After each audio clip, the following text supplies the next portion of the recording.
nós vamos conversar hoje de hipersensibilidade. Então, o que é hipersensibilidade? Ela é a reação exacerbada da resposta imune, não consigo deixar fora, contra antígenos, certo? Então, se a resposta exacerbada imune contra antígenos, eu dependo da resposta imune inata ou adaptativa? Adaptativa. Alguma coisa ficou muito feliz. Então, adaptativa, legal. Adaptativa porque nós temos antígenos, e antígenos são aquelas substâncias que são processadas e apresentadas às células T e B, que são resposta adaptativa. Geralmente requer pré-exposição ao antígeno. Geralmente. Por quê? Porque a primeira vez que o antígeno é visto, aí começa a se montar aquela resposta. Da segunda vez você tem uma resposta mais rápida, que é a resposta alérgica, por exemplo, como nós vamos ver. E pode ser dividida em 4 tipos. Tipo 1 a 4, baseados nos mecanismos envolvidos. Então, cada uma tem a sua maneira de agir. E o tempo para a reação. Umas são muito rápidas, outras demoram mais. Tipo 1, 2 e 3 são dependentes de anticorpos. Se eu dependo do anticorpo, eu dependo de qual célula para produzir anticorpo? B, certo? Então, B produz anticorpo, logo eu preciso de célula B para ter hipersensibilidade. Uma doença pode envolver mais de um tipo de reação. Então, não quer dizer que, eu tenho tipo 1, minha doença é só tipo 1. É, na verdade, o contrário. Em geral, as doenças que são geradas pelas hipersensibilidades têm mais de um tipo envolvido. Agora, vocês já sabem o que é antígeno, eu já conversei com vocês. Antígeno, em geral, são proteínas, mas nós temos também os polissacarídeos. Né? Agora, e apteno? O que é isso? O apteno é uma substância que é pequena comparada à proteína. A proteína é aquele tamanho, ela é gigante, né? Na verdade, esse desenho não é muito inteligente, porque o apteno está gigante e a proteína está pequenininha. Mas é o contrário, na verdade, né? Se vocês forem ver aqui, o apteno, na verdade, é muito menor do que isso comparado com a proteína. E o que acontece? Se liga covalentemente a moléculas para produzir complexos apteno-proteína e induzir resposta imune. Um exemplo de apteno é a penicilina, por exemplo. Tá? A penicilina ela é uma molécula orgânica sintética ou produzida por bactérias e ela não consegue por si só provocar resposta imune. Se eu tiver só a penicilina, em tese eu não deveria ter resposta imune.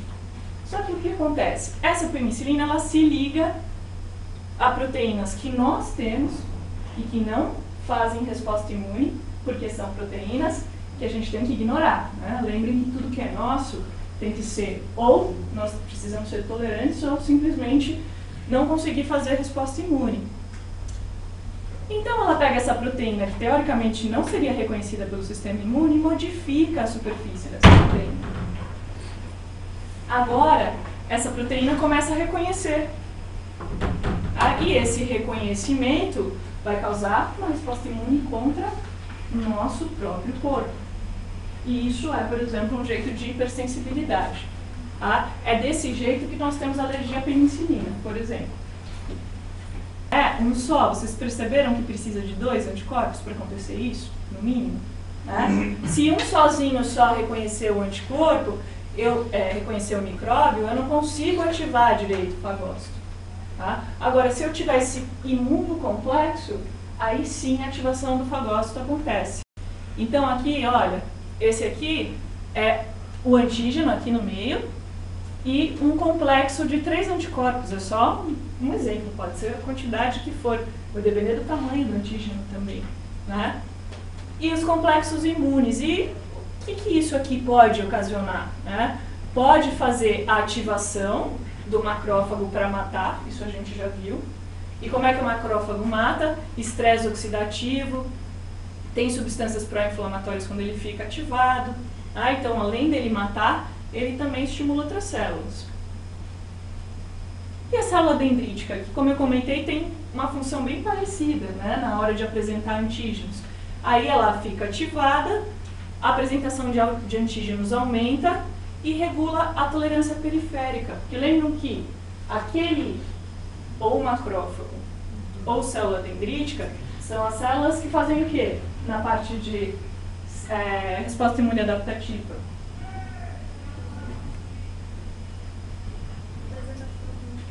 Apresentação de antígeno. Tá? Então, o papel essencial para a resposta imune adaptativa é a apresentação de antígeno. E o próprio anticorpo, esses imunocomplexos, conseguem, tá, ativar ou às vezes até desativar essa célula para que ela possa apresentar mais ou menos antígenos. Olha aqui o MHC-TCR, né? Complexo MHC-TCR. Quanto mais complexo MHC eu tiver, quanto mais MHC eu tiver expresso na membrana, mais chances de eu encontrar um TCR. Pode perguntar. Não entendi a razão pela qual eu poderia desativar essa. Ah, sim, porque você não entendeu porque eu não expliquei. Então, não se preocupe, tá? Eu ainda não expliquei, mas está certíssimo, tem que perguntar. Porque aqui, se vocês olharem, né, que, na verdade está um pouco longe, mas aqui tem o ativador e o inibidor. E o anticorpo pode ligar tanto em ativadores quanto em inibidores. Se por um acaso ele ligar em inibidores, isso vai depender do tipo de complexo, do tipo de anticorpo. Se ele liga em inibidores, ele acaba desativando essa célula. Ou pelo menos diminuindo a ativação. Tá? Então essa é a maneira. Então o anticorpo ele fica nessa dicotomia, ativo ou não ativo, vai depender do tipo da célula. E aqui são as células que a gente não conversou, pelo menos eu com vocês, nós não conversamos até agora, né? Que foram os mastócitos e os basófilos. E essas células, o que elas fazem? Uma vez que elas reconhecem um complexo imune, elas liberam, as células, né, uma vez ativadas, liberam substâncias vasoativas e quimioatrativas. Quimioatrativas, atração de outras células. O que vocês conhecem que atraem outras células que eu comentei com vocês nas aulas? Tipos de substâncias. As citocinas, né? As citocinas são o clássico, que vocês já estão acostumados. Então elas liberam citocinas, mas também liberam outras substâncias que nós vamos ver para frente. Essas células são aquelas que, se a gente olhar no microscópio, são cheias de grânulos. E quando elas são ativadas, ocorre o que a gente fala de degranulação. Ou seja, esses grânulos que estão cheios dessas substâncias vasoativas e quimioatrativas são liberados. E aí você consegue estimular a periferia. Em geral, eu dou uma aula mais calma, mas pelo tempo estamos no fast food hoje, certo? Então, são os complexos imunes. Aí, vamos falar dos tipos de hipersensibilidade. A tipo 1, que nós chamamos também de imediata, é hipersensibilidade anafilática ou imediata. E a reação acontece geralmente até 30 minutos pós-exposição ao antígeno. Tá? Isso é uma média. Pode ser 2 a 5 minutos, podem ser horas, mas em geral ocorre, a maioria das coisas acontecem nesse tempo. Né? Anafilática, todo mundo que conhece choque anafilático, né? Vem a anafilaxia, então é esse tipo de hipersensibilidade que eu vou explicar para vocês. Não quer dizer que toda hipersensibilidade tipo 1 vai dar o choque anafilático. A choque anafilático é diferente de anafilaxia. Anafilaxia é esse tipo de reação. O choque é o auge do auge. Não é todo mundo que tem, existe uma predisposição, e aí são outros fatores considerados. A reação, então, uma vez que eu tive essa pós-exposição ao antígeno, eu preciso, primeira vez, ter visto alguma vez. Segunda vez, eu monto essa reação. E aí o que acontece? Se for na pele, urticária e eczema. Se for nos olhos, pode ser conjuntivite. Conjuntivite alérgica, né? Não aquela que a gente não quer chegar perto da pessoa porque é bacteriana. Nasofaringe, rinite, rinorreia. Tecidos broncopulmonares, asma alérgica. Tá? Por que asma alérgica? Porque existe asma que não é provocada pelo alérgeno, por antígeno. Então precisa diferenciar. Apesar dos sintomas serem parecidos, é uma maneira diferente de causar a doença. O que a gente fala aqui é a alérgica. E se for no trato gastrointestinal, gastroenterite. Vocês já escutaram a história de indivíduo atópico? Pelo menos para quem já teve alergia aqui, e vai no médico, a primeira coisa que ele fala, então você é atópico. O que quer dizer ser atópico? Simplesmente vamos dizer, uma predisposição para a resposta IgE. Então, a pessoa tende a responder de uma maneira alérgica às reações. Isso porque tende. Aí tem uma série de teorias do porquê essa pessoa tende ou não para produzir IgE. Pode ser porque ela tem mais linfócitos B que produzem IgE, pode ser que ela tenha uma modificação na resposta inflamatória. Então, existem diversas razões do porquê é assim. Mas o indivíduo que tem essa predisposição é chamado de indivíduo atópico.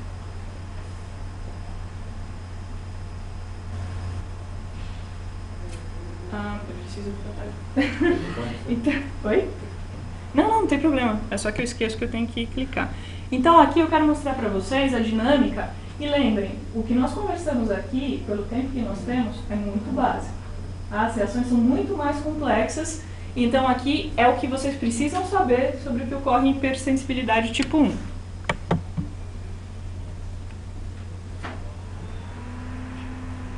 Então, vocês estão vendo aí a IgE, né? Então, a hipersensibilidade tipo 1, o anticorpo principal é a IgE, como eu havia falado antes. Então, olha lá, o antígeno, né, a primeira exposição aqui, nós temos a célula apresentadora de antígeno, que pode ser macrófago ou célula dendrítica, processou e apresentou IMHC classe 2, e aqui foi apresentado para a célula T helper, certo? Aqui, célula T helper é TH2, né? T helper 2. Poderia ser aqui TH1, não tem problema, tá? Porque reconhece MHC classe 2. Poderia ser célula T citotóxica aqui? Não, né? Não, porque se fosse célula T citotóxica, esse MHC precisava ser MHC classe 1, tá? Então, ótimo, a gente fez a apresentação de antígeno aqui e essa célula agora conhece esse antígeno.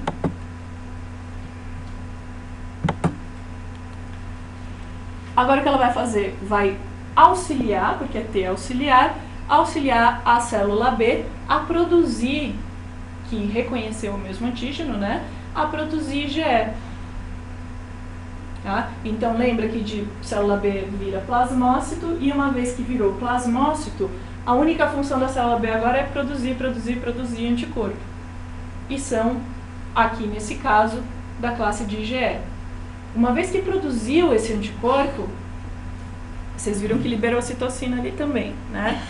Uma vez que produziu o anticorpo, esse anticorpo vai ser reconhecido pelo mastócito. E como é que reconhece? Porque tem aquela porção constante que eu consigo enxergar.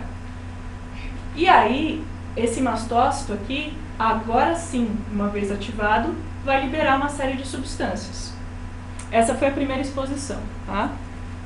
Na segunda, olha lá, os meus mastócitos já cheios de anticorpo, agora eu tenho antígeno para fazer aquele complexo de mais de um antígeno grudado e vou estimular a minha célula, vai produzir uma série de substâncias e vai causar uma série de sintomas. Então, dilatação dos vasos capilares, constrição das vias aéreas, secreção de mucosa, dor e coceira, né? Às vezes eu confundo com a tradução. Coceira, tá? Então, um nome estranho. Então, aqui, você tem todas essas reações só porque o mastócito foi ativado.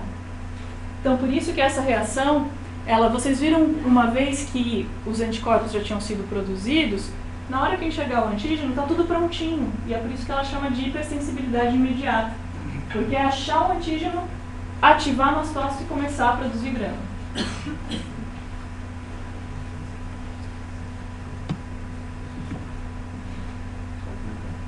Só que tá. Uma hora vai. Não? Nós vimos aqui, ó, secreção de muco, então às vezes descongestionante também é tratamento para alergia, né? E a adrenalina, né? Ou epinefrina. E isso no caso, por exemplo, de um choque anafilático, é o tratamento que precisa ser feito na hora. Alguém aqui tem propensão a choque anafilático, sabe disso? Não, que bom para você. Isso é uma coisa muito complicada. Eu tive, na verdade, eu tenho uns casos estranhos na família, um desses é esse, né? E eu tive um tio que tinha alergia não era abelha, era mosquito. A gente não conseguiu descobrir que mosquito que era. O que importa é que ele tem que andar na bolsinha com epinefrina. Por quê? Porque ele não consegue se afastar da maldita pescaria. Logo, muitos mosquitos, né? Então ele anda com aquilo na bolsa, ele sabe aplicar, né? O médico ensina a pessoa a aplicar a epinefrina, e em caso de que ele comece a sentir edema de glote, né? Ou seja, a glote incha, ele precisa pedir, ou se ele conseguir aplicar, ou pedir para alguém aplicar imediatamente, porque em questão de minutos uma pessoa pode morrer. Tá? Você fica asfixiado e morre. Então, a epinefrina no choque anafilático também. Qual que é a duração, assim, ele aplicou, por exemplo, a epinefrina, mas qual que é a duração, o efeito? O quanto é epinefrina? Por exemplo, eu não vou aplicar uma epinefrina para cada picada. Se vier um mosquito picar daqui 5 minutos... Ah, não, aí é outra reação. Aí é outra reação, porque na verdade a epinefrina, a meia-vida de qualquer medicamento vai depender de como ele é. Tá? Porque a epinefrina ela tem diversas moléculas sintéticas análogas, então umas aumentam a meia-vida, diminuem a meia-vida. Então a epinefrina, vamos supor que você tome agora. Se você tomar uma picada em 5 minutos, vai ser efetiva ainda. Tá? Ela tem com certeza um tempo de ação. Mas você não pode garantir, por isso que é muito complicado. Quando alguém tem esse tipo de reação, você para com a epinefrina e você consegue que o sistema se restabeleça. Se você tiver de novo amanhã, por exemplo, já não dá mais. A epinefrina, com certeza, eu não me lembro de cabeça a meia-vida da epinefrina, mas que não é mais que um dia, não é. Tá? Se você tomar amanhã, você vai ter que tomar epinefrina de novo. Vai ser adrenalina na veia, assim, vários dias seguidos, né? Então, é complicado por causa disso, né? Mas a pessoa precisa saber aplicar. Por exemplo, uma coisa curiosa que tem que ter em todo posto de saúde é a epinefrina. Principalmente o posto de saúde mais chumbrega que vocês verem, porque eles vacinam. E pessoas têm alergia anafilática à lactose. A ovoalbumina, né, que algumas vacinas são feitas em ovo, e aí a pessoa pode simplesmente ter um choque anafilático na frente da pessoa que está aplicando a vacina e a pessoa não sabe, muitas vezes, como lidar com isso. Tá? Então, eu brinco com os alunos que eu dou aula de vacinas, eles falam, vocês já perguntaram se o seu posto de saúde tem epinefrina? Não, nunca. Aí o pessoal fica meio desesperado, vai pra casa e pergunta. Né? Calma, gente, não é assim, mas é importante porque nós também precisamos ser vigilantes, né, com relação à situação. E as vacinas feitas em ovo podem causar choque anafilático. Então agora a gente conversou sobre a hipersensibilidade tipo 1, nós vamos conversar sobre a tipo 2. A tipo 2, ela é citotóxica. E essa é uma que eu acho muito legal de conversar, porque tem a ver, um dos exemplos, deixa eu até ir devagar aqui. Um dos exemplos mais claros... Oi, pode perguntar, desculpa. A pessoa pode deixar de ser alérgica a alguma coisa? Desculpa, esqueci de comentar. É que eu tô tão no fast food que eu tô... Mas que meu filho ele era alérgico ao ovo. Uhum. E hoje é adulto e não é mais. Pode. Isso é o que nós chamamos de dessensibilização. Tá? E como que isso ocorre? Em geral, quando é natural, tem diversas maneiras de ocorrer, né? A gente não sabe como ocorreu. Mas quando é provocado pelo médico, por exemplo, nós pegamos uma dose micro, né, daquele alérgeno, via oral. Isso, nós chamamos de imunoterapia. Então, você toma um pouquinho, aí no outro dia você toma um pouquinho, mais um pouquinho. Outro dia não, né? Vai depender do sistema. Tem gente que é mensal, pode ser quinzenal, vai depender da maneira como a imunoterapia funciona. Até chegar numa dose máxima onde esse corpo não vai responder mais. Mas não vai responder mais com resposta IgE. Ele continua produzindo anticorpo. Mas é IgG, por exemplo, que não vai causar aquele tipo de sensibilidade. Tá? Então você faz o switch, que nós chamamos a troca de anticorpos, e uma vez trocado, não vai ter um mastócito liberando aquela reação tão exacerbada. O que acontece também, em geral, criança acontece muito isso. Crianças são alérgicas a alguma coisa e depois, quando viram adultas, não são mais. Porque, na verdade, quando nós estamos na infância, é onde nosso sistema imune está mais ativado. Ele responde, vamos dizer, com mais severidade ao que é apresentado a ele. Então, por isso que, às vezes, algumas crianças conseguem se livrar, entre aspas, da alergia quando ficam mais velhos. Mas é importante falar isso. A imunoterapia é uma das maneiras de causar a dessensibilização. Isso acontece com penicilina. Quem precisa, hoje em dia, ninguém precisa. Né? Nós temos antibióticos fantásticos que resolvem o problema numa boa. Mas antigamente só tinha penicilina. E aí, como é que faz? A pessoa morre de alergia ou morre do micróbio? Então é aquela entre a cruz e a forca. Então, na verdade, o que acontece é que aí eles faziam essa dessensibilização. Davam um pouquinho de penicilina e aí aumentando a dose até chegar no máximo e conseguir dessensibilizar. Só que não esqueçam, isso nem sempre funciona para todos. Tá? É diferente de tomar um antihistamínico que vai ter aquela ação específica na histamina. Tá? Vai depender da resposta imune da pessoa. E aí, aqui é bem interessante, porque essa resposta imune citotóxica, qual que foi a primeira? Foi um alérgeno, que o anticorpo grudou, e o mastócito degranulou, certo? Aqui, eu também vou ter anticorpo, só que o anticorpo vai grudar, nesse caso especificamente, numa proteína minha. Lembra que eu expliquei do apteno? Pode ser a penicilina, pode grudar numa proteína minha, e eu reconhecer aquela proteína e matar a minha célula. E também pode acontecer com o sistema sanguíneo, com uma transfusão onde o tipo não é compatível. Então esse é o exemplo mais legal, porque daí na verdade ele não vai lutar contra uma proteína de fora, né? Mas vai lutar contra uma proteína que não é perigosa, que eu preciso daquilo. Mas eu não vou conseguir porque eu não reconheço. Então vamos lá. Então eu tenho aqui antígeno de superfície, e aqui os tipos sanguíneos. Na outra o antígeno era solúvel, né? Podia estar solto. Aqui não, o antígeno está ligado numa célula, a tipo 2. Para ter citotoxicidade eu preciso ter ligação na célula. Tipo A, tipo B, tipo AB e tipo O. Então vocês sabiam o porquê que nós chamamos sangue dessa maneira? Tipo A, B, O. Por causa desses antígenos de superfície. Então quem é A, eles têm o antígeno A na superfície da hemácia. Quem é B tem o antígeno B. Quem é AB tem os dois antígenos.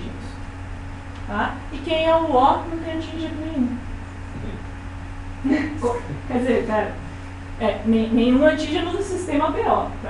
Pode ter o antígeno do sistema RH, por exemplo. Então aqui tem a ver com antígenos. Certo?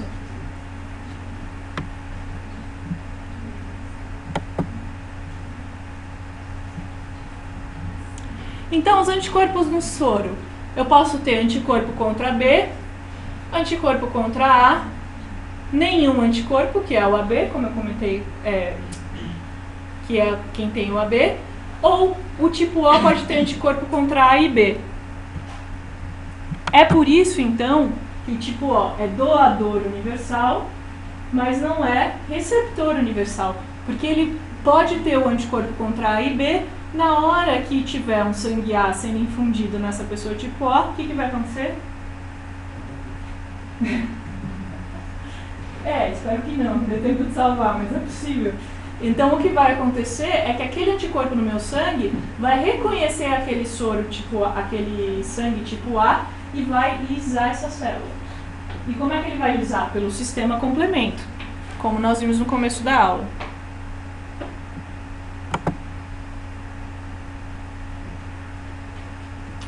Então aqui é um exemplo. Eu tenho, por exemplo, o doador tipo B e o receptor tipo A.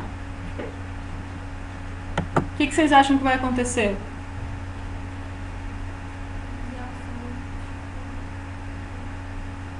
Então, eu vou receber, vamos supor, eu sou tipo A, vou receber sangue tipo B. Eu vou lisar células do tipo B porque eu tenho anticorpo anti-B, certo? Até aqui, então essa na verdade é a resposta de hipersensibilidade citotóxica. Eu reagindo contra uma proteína que na verdade não era perigosa. Então pode ser, esse exemplo é o mais interessante, mas pode ser também no caso da penicilina que eu comentei com vocês, tá? Aí seria a nossa própria proteína que nós reconhecemos.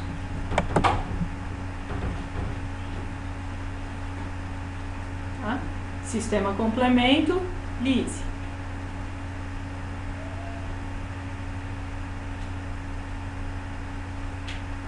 Ou seja, aí se eu tenho tipo A e tipo B, mesma história, né? Só vai ser o anticorpo diferente, mas eu vou reagir da mesma maneira. Tá? Sistema complemento e lise de novo.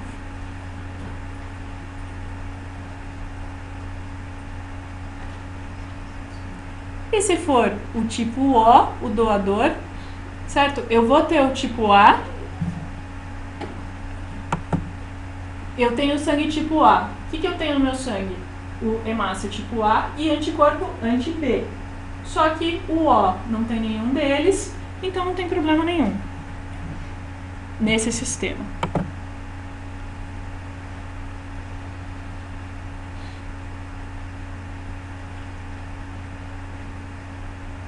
Aí o tipo AB, muita sorte, né? Porque daí não tem problema nenhum com nenhum desses sistemas, porque o tipo AB não pode ter nem anti-A nem anti-B. Senão ele vai conhecer a própria célula dele.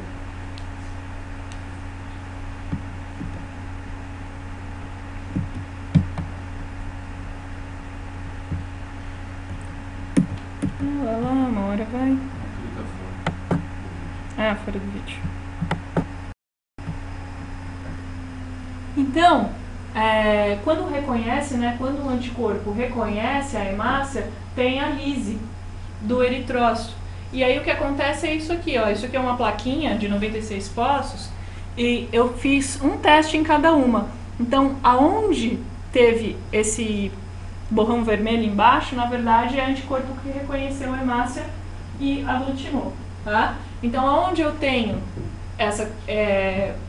o precipitado, nós temos anticorpos. Onde não tem precipitado, não tem anticorpo nenhum, tá?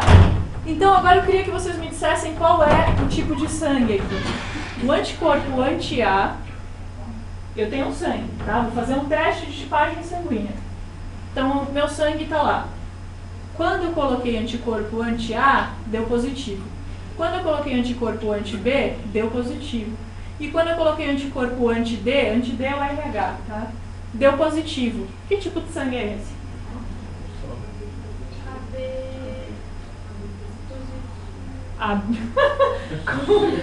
Com fé, gente. Pode falar com fé errado, mas com fé.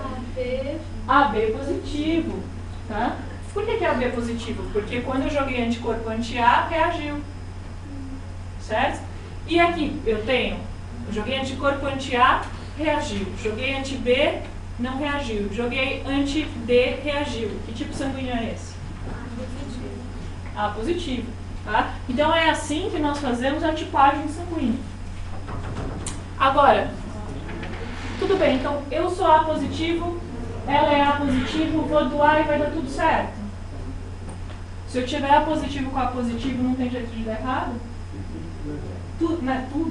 Essa é a melhor resposta. Alguma coisa tem que dar errado. E dá. E dá como? Porque o sistema BO e o sistema RH são um dos tipos de antígeno, sistemas de antígeno que nós temos no nosso sangue, tá? Só que nós temos mais de 300 antígenos e 29 sistemas antigênicos diferentes. Por isso o teste de compatibilidade precisa ser feito. Então não adianta eu saber só A positivo com A positivo. O que eu faço? Pego uma gota do meu sangue, uma gota do sangue dela, misturo. Se der precipitado, melhor não fazer a transfusão, tá? Se ficar dessa forma, ok, posso prosseguir. É claro que na emergência, o que vale, na verdade, é o sistema BO e RH. Às vezes não dá tempo de fazer esse sistema e mesmo assim pode ter problema. Mas esse sistema é o dominante, vamos dizer. Se você tem compatibilidade com esse sistema, você tem uma chance muito grande de ser compatível. Mas isso não quer dizer que pode não ter incompatibilidade. Então, essa hipersensibilidade de tipo 2, que é a sensibilidade citotóxica, ou seja, eu vou reconhecer a minha célula ou própria, e vou lisar a minha própria, ou vou reconhecer numa transfusão de sangue e não vou aceitar aquele sangue. Tá? E agora, a terceira.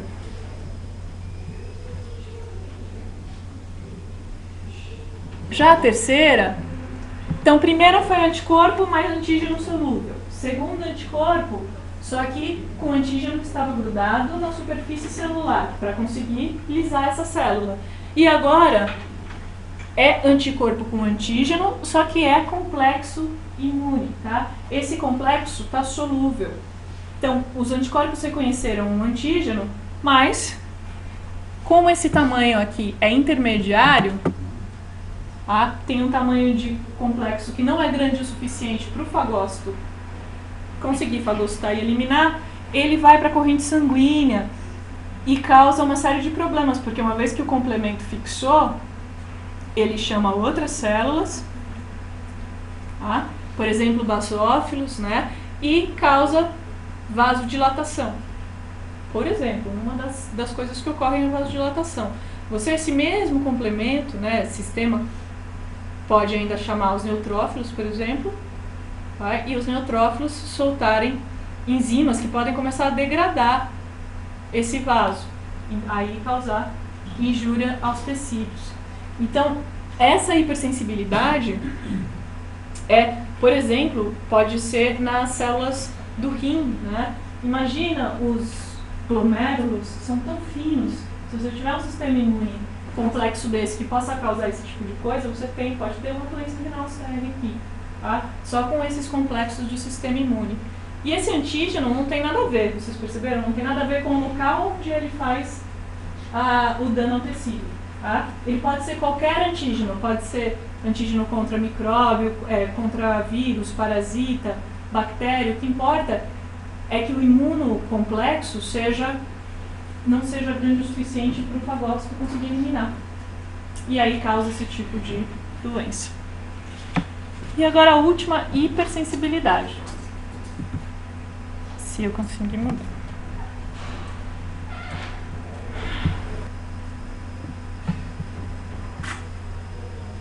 Essa hipersensibilidade, ela é chamada de tardia porque ela demora um pouco mais para acontecer do que as outras, porque ela depende das células do sistema imune que tiveram alguma reação. Então, enquanto as outras podem acontecer em minutos, a tardia, ela demora horas, dias para acontecer. Vamos ver o que acontece. Tá? Aí você tem, e é mediada por célula, né? As outras eram mediadas por anticorpos, que nós vimos. Então, você tem lá a célula TH1, a outra era a TH2, e aí essa célula TH1, ela vai reconhecer, quando ele estiver pronto.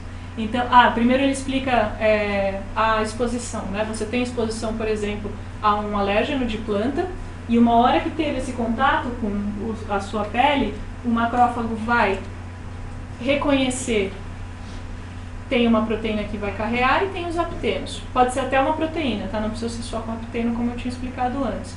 O que importa é que isso vai ser fagocitado, vai ser mostrado aqui para a célula TH1. Então, aqui MHC classe 1, reconhecendo TH1. Classe 2 reconhecendo TH1. Expansão clonal, a gente sempre tem isso com ativação, comentei com vocês. E agora foi sensibilizado, certo? Da próxima vez eu vou ter a resposta.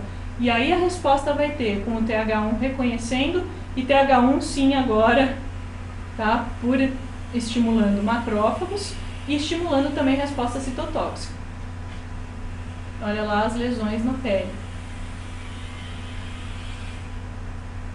Certo? Então, aí começa a ficar um pouco mais fácil de entender as hipersensibilidades. Mas a diferença maior nesse caso, essas lesões podiam ser lesões parecidas com aquelas que a gente viu na 1, né? Que são aquelas lesões mais avermelhadas, como a gente viu no teste de alergia. Só que aqui quem causa é a célula TH1 que estimula macrófagos e inflamação. Olha, Eles dizem 24 horas, né? Atingindo o pico de 48 a 72 horas. Mas vai depender muito do tipo de antígeno, tá? Isso aqui é bem variável. Isso é uma média.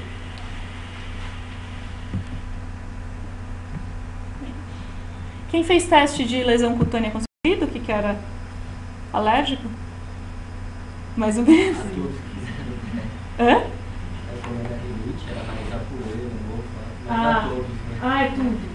Isso é um problema. Uau, e você também? Nossa. Então, isso é um problema do teste, né? Não é sempre...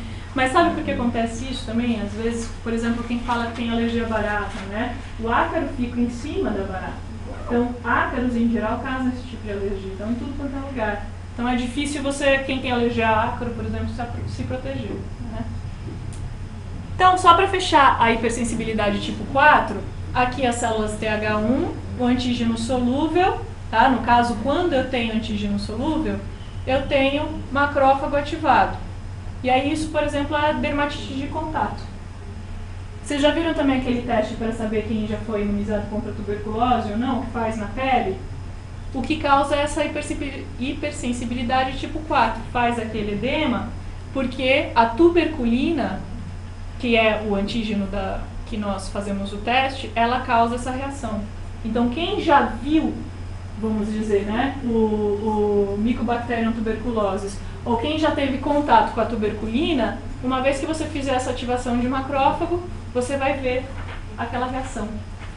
Isso não quer dizer que a pessoa teve a tuberculose?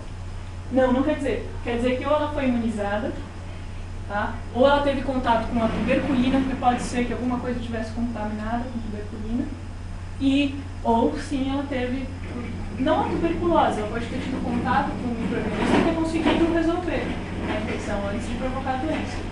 Tá? Se alguém fala, nossa, você teve contato com alguém que teve alguma coisa? Mas você não tomou BCG? Reação. Você não tomou BCG quando você era criança? Sim. Então, a BCG dá essa reação, porque você foi imunizado. Tá? É que hoje em dia, eu não sei agora, não estou lembrando se o BCG ainda está no esquema vacinal completo ou não. Tá, né? Tá, da BCG especificamente eu não lembrava. Mas alguns países, o Brasil ainda mantém. Tem uma série de países que não tem mais o BCG. Né? Então é engraçado que você vai para esse tipo de país e faz esse teste e fala, não, você teve tuberculose. Não, você foi imunizado contra aquele antígeno. Né? Só que se você foi imunizado, em geral a reação é menor, porque você teve direcionamento para IgG. Né? E aí teve direcionamento para uma resposta celular, humoral, com produção de anticorpos. Mas sempre tem. Né? Todo mundo que tomou BCG faz uma inflamação local muito grande, então aí isso causa uma série de respostas. Tanto a de anticorpo protetor, quanto a de células que vão naquele local. Eles falaram que a minha reação era acima do comum. Ah, então, porque tem o tamanho, tá? Isso tem o tamanho Mas é um pouco... Não querendo criticar o teste, mas você concorda que é qualitativo, né? Então, você vê um tamanho muito grande, pode sim chegar a essa conclusão. Essa pessoa teve contato recente com o Mycobacterium tuberculose. Mas pode ser que você reaja mais que outras pessoas. Não dá para ter certeza, isso é um indicativo. Aí o que tem que fazer? Tem que procurar anticorpo contra o Mycobacterium no seu caso. Aí tem que fazer sorologia. Essa é a única forma de ter certeza. Bom, então, TH1, a hipersensibilidade do tipo 4 pode ser TH1, pode ser TH2 e pode ser célula citotóxica. Alguém mais ficou sem, gente? Ó, eu vou passar para cima e vocês... Por favor. Obrigada. Tudo certo até aqui, pessoal? Depois do acelerada? Tudo certo? Tá bom. E aí, só para mostrar para vocês, falando de tuberculose, né? Mostrar para vocês aqui que nós estávamos conversando de hipersensibilidade, tá? E a tuberculose causa essa hipersensibilidade tardia, mas é a questão entre imunidade celular e hipersensibilidade. Se eu consigo me proteger, o que acontece? Quando eu desencadeio a imunidade celular, as células T produzem interferon gama, ativam os fagócitos e o patógeno, é eliminado. Certo? Se foi uma resposta efetiva. Agora, se eu causo hipersensibilidade, Os macrófagos ativados por interferon gama, eles danificam os tecidos periféricos. E aí eu tenho o que a gente chama de granuloma. Então isso é uma coisa muito característica, né, da tuberculose. Então você tem nas vias aéreas os granulomas, e aí às vezes essas coisas estouram e liberam o Mycobacterium tuberculose pelas vias aéreas. Tá? Então isso é uma maneira que o Mycobacterium tuberculose consegue de sobreviver. Ele cria um microambiente para ele praticamente, que é o granuloma.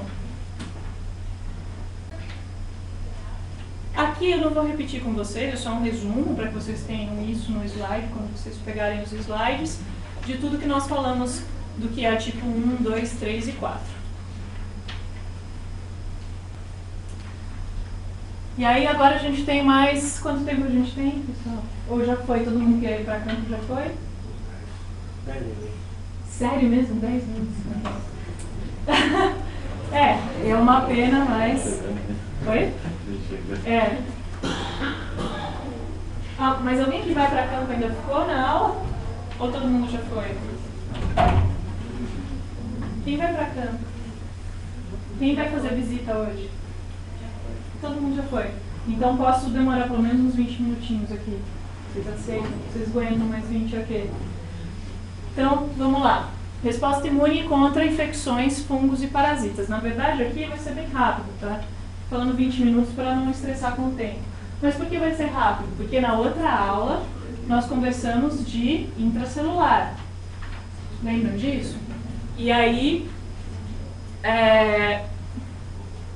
intracelular, e é só comentar, se vocês quiserem fazer essa avaliação depois, porque daí eu vejo as pessoas tentando conversar, então, se vocês puderem fazer no final, eu agradeço, tá? Porque daí a gente, é pouco tempo de aula ainda que vocês têm. Vamos lá, como que é a infecção intracelular? Quais que eram as nossas defesas? O que a gente podia fazer para se defender de alguma coisa que era intracelular? Quais eram os mecanismos? Impedir que ele chegue até a célula. Oi, desculpa. Impedir que ele chegue até a célula. Isso quando ele está extracelular, né? Então sim, eu quero impedir que ele chegue até a célula. Eu consigo impedir com anticorpos. Então, a maneira mais fácil é com anticorpo. Mas eu queria saber o intracelular, quando está dentro da célula. Faz a sinalização para fora, deve chamar. Isso. Para se mostrar. Para se mostrar. É a célula parecida nesse caso. Ela precisa se mostrar, porque senão nós não conseguimos enxergar a infecção. Oi? É exibidinha do Grajaú. Isso, é a própria. E aí, mostrando esses antígenos, só que isso não é o suficiente para que aquela célula seja eliminada. Nós precisamos dos assassinos, né, das células assassinas do nosso sistema imune, que é a célula T citotóxica e a célula natural killer. Tá? Então, só lembrando, então, alguns fungos e parasitas também são intracelulares, então não vai ter nenhuma novidade específica com relação ao sistema. O que tem é o tipo de antígeno e o tipo de substância que causa um direcionamento da resposta para um lado ou para o outro. Então aqui, lembrando, né, resposta protetora para a bactéria extracelular é anticorpo e macrófago ativado. Tá? Que não adianta eu conseguir fagocitar e o macrófago não conseguir digerir aquela bactéria. É assim que ela consegue escapar. Tá? Se eu tenho a mesma resposta, tá? Aí lembra, agora que a gente aprendeu hipersensibilidade, é legal pensar nisso. A mesma resposta que pode ser protetora pode ser danosa, porque daí eu posso formar aqueles complexos imunes. Se a resposta é muito fraca, eu faço os complexos imunes pequenininhos, não consigo fagocitar, aquilo pode ficar na corrente e causar aquele tipo de doença que a gente viu na hipersensibilidade tardia. Ou pode ser uma resposta muito forte, aí causa inflamação e pode até causar o choque cético. O choque cético é quando você tem uma substância, a mais tradicional de causar choque cético é o LPS, por exemplo, né? Ele causa uma inflamação muito exacerbada. E tem nas bactérias em geral, mas tem outras substâncias que causam choque cético também. Isso é extracelular. E bactéria intracelular? Ativação de macrófago mediada por células T, morte de células infectadas. Então a gente viu as duas coisas. célula T ativa macrófago, aí não é a citotóxica, e morte de células infectadas citotóxica. Qual era a diferença, então, da célula T citotóxica e da natural killer?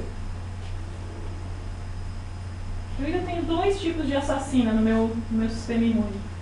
A citotóxica precisa ter o antígeno e a natural killer, quando tem, está mostrando pouco, ela... Muito bem, é isso aí. É isso aí. Então, na verdade, quando nós temos uma apresentação de antígeno, aí a célula T citotóxica consegue ver, porque eu preciso de MHC apresentando, MHC classe 1, fazendo reconhecimento por PCR, né? Para ter ativação. Agora, a natural killer, ela faz o contrário. Quando tem pouco MHC, é porque ela acha que aquela célula está infectada. Então, o que ela faz? Ela vai lá e mata aquela célula. Tá? Então, célula T citotóxica precisa de antígeno, natural killer não. E a resposta danosa? Se eu tenho essa resposta muito forte, o que pode acontecer? A inflamação granulomatosa, como nós vimos, né?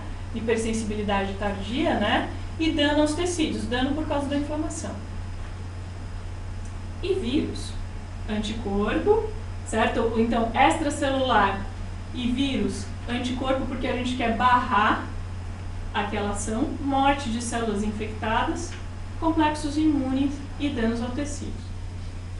Patologia mesmo das doenças vocês vão ver na outra matéria, tá? Se eu entrasse aqui em patologia, primeiro não é a minha especialidade, segundo a gente não vai ter nem tempo de conversar. Então, nas próximas matérias vocês podem ter um pouco mais sobre a patologia das doenças. Tá, então vocês me desculpem aqui, saiu em inglês. Eu já tinha feito essa apresentação em inglês primeiro. Mas, tudo bem. O que importa é que aqui nós temos as maneiras que nós já comentamos do anticorpo interagir, tá? E aqui?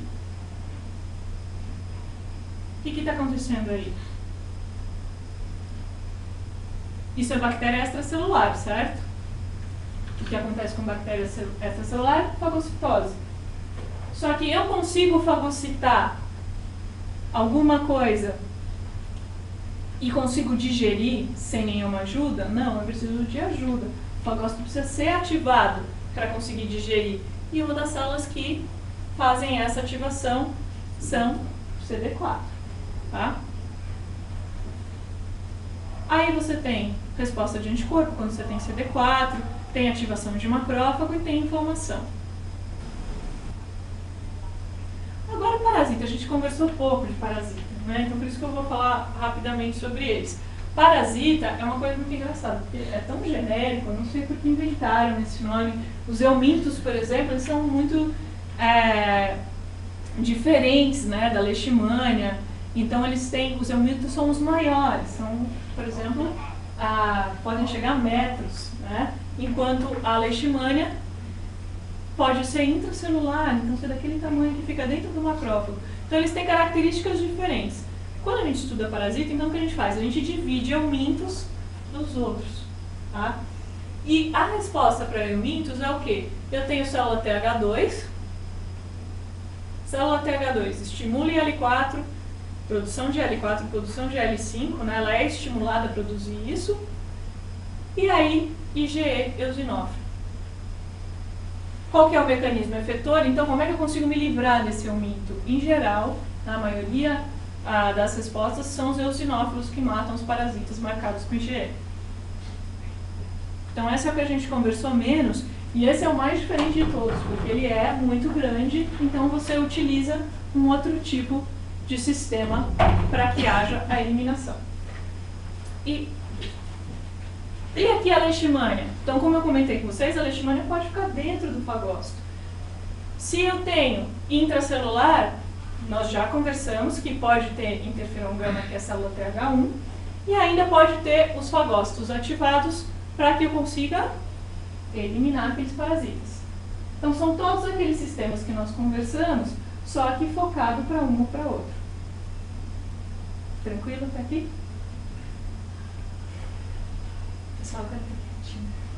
E aí, um outro exemplo é a malária. A malária estimula células T CD8+. Quem que é CD8 mesmo?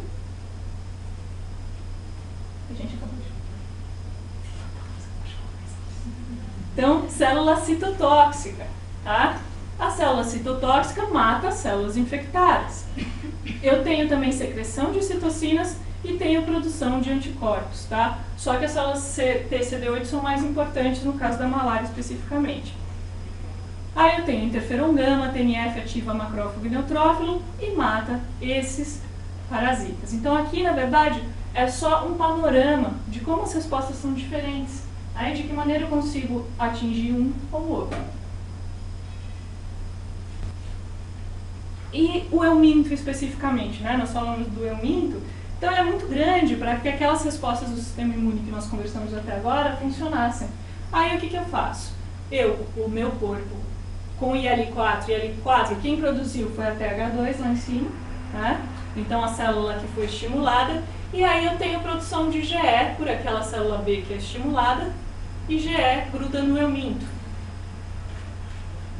Aí vocês lembram das reações de hipersensibilidade que a gente acabou de ver? O que GE pode fazer?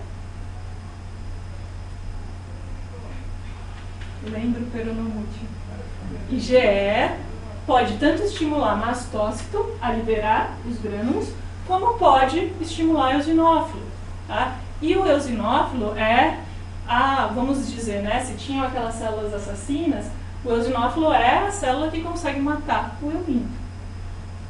Aí mata o euminto de maneira mais eficaz, então tem outras células que prejudicam os eumintos também, mas essa é a célula mais eficaz. E a resposta TH2 e IgE atrai e ativa esses eosinófilos. Tá certo? Um amigo de vocês, o Paulo, fez umas perguntas muito interessantes sobre parasita, porque vocês não estão achando a resposta meio parecida com hipersensibilidade? É um pouco parecida, né? Tem a história de mastócito, eosinófilo, tem liberação de grânulo, e aí, na verdade, tem algumas pesquisas que fazem correlação de alergias e parasitas. Tá? Tem alguns, o Paulo me mostrou uma coisa muito interessante de um japonês, digamos que, ao meu ver, um pouco já passado da sanidade, resolveu se infectar com parasitas específicos, que ele achava que eram menos prejudiciais, para provar que aquilo poderia protegê-lo contra alergias. Tá?